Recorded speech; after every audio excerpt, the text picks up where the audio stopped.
Nice to meet you. We're at Amy's Secret Kitchen. Yeah. It's a secret, no one knows where it is. I've got cards. Just make sure these are all different. Happy with that? Yeah. All different? Stop. Cool. Right, take the card and look at it. And there. Alright, and check it anywhere you like. It's my hand, hopefully. What was the name of your card? Queen of Diamonds. Queen of Hearts, sorry. Queen of Hearts? Yeah. No, that's not it. Let's do something else. So these are cupcakes that you guys have made. Yeah. Yeah, and you've got a cupcake in your mind, like a flavour? Yeah. Okay. Grab whatever flavour that you're thinking of.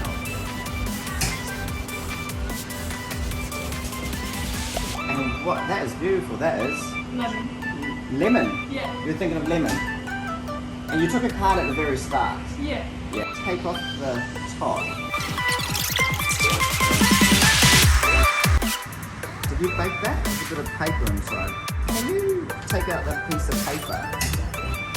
You just open up that piece of paper. It's wrapped up. You took a card at the very start. Yeah. And then I got you to think of a flavour. Yeah. And you picked lemon. And there's a whole bunch of different flavours there. We're not going to open them up, so there's nothing else inside. But open up that piece of paper. What was the card that you chose at the very start again? The Tree of Hearts. Tree of Hearts? What's that say? Tree of Hearts. Tree of Hearts? Oh, fuck off. You're fine. You're fucking